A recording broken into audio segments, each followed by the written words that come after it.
Generally देहात में हमनी के गैसे कहल जाला कि गैस हटे, है ना। एकरा के चलते पेट में के परत में सूजन आ जाला, स्टोमक जोन होला, पेट जहाँ सबसे पहिले खाना जाला, ओकरा परत में सूजन आ जाई, जलन हुई, ओकरा के क्षरण होखे लगी, ओकरे के गैस्ट्राइटिस कहल जाला हमनी के में। देहात में हमनी के भोजपुरी में ओकरा के गैसे लोग जनरली कहेला कि गैस हो गइल बाटे। लेकिन उ परत में पेट के परत में के सूजन के गैस्ट्राइटिस कहल जाला।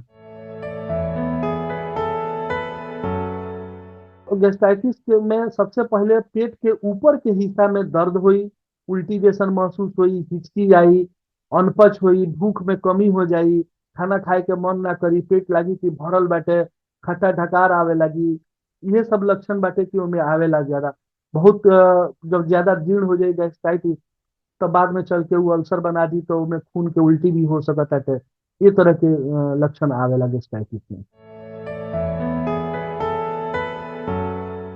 गैस के सबसे बड़का कारण ई बाटे कि खान पान में लापरवाही कई, तला हुआ चीज खाई, ऐसा चीज खाई जोन जाके हमनी के पेट में जोन नेचुरल एंजाइम बाटे ओकरा के इतना ना उनमें HCl भी बाटे जौन के हाइड्रोक्लोरिक एसिड कहल जाला।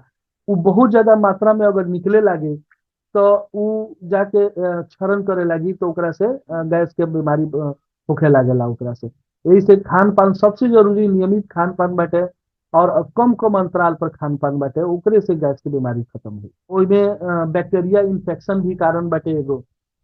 एच पाइलोरी इन्फेक्शन हो जाला, चाहे बहुत दिन तकले दर्द के दवाई जोन बाटे, बदन दर्द के दवाई लोग देहात में अपने से लेके खा लेला, दुकान वाला लोग से लेके, उहो एगो सबसे बड़का कारण बाटे गैस बनावे के, चाहे गैस्ट्राइटिस फैला के। शराब के सेवन बाटे, तनाव बाटे, तनाव के जिंदगी जियल, एहू के चलते जोन बाटे गैस्ट्राइटिस के बीमारी है, गैस के बीमारी होला।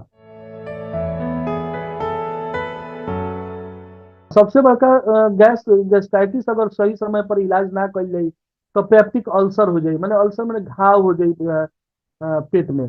आ जब घाव हो जाई तो उमें से ब्लड के रिसाव होखे लागी, खून के कमी हो जाई शरीर में। पेप्टिक अल्सर जोन बाटे एकर सबसे बड़का कारण बाटे कि गैस्ट्राइटिस के अगर इलाज सही समय पर ना कइल जाई तो। एकरा से बचाव खातिर खान पान में सबसे पहिले तला हुआ चीज नहीं के खाए के, मसालेदार खाना नहीं के खाए के, भोजन मसालेदार भोजन से परहेज करे के बाद, जंक फूड से परहेज करे के बाटे, ज्यादा चाय वाय नहीं के पिए के, खाना के जो अंतराल बाटे ओकरा के मेंटेन करे के बाटे, थोड़ा थोड़ा करके खाना खाए के बाटे, और नियमित अंतराल पर खाना खाए के बाद, पानी ज्यादा पिए के बाटे। ये सब बचाव करके खाना भोजन में एकरा से बचल जा सकता है।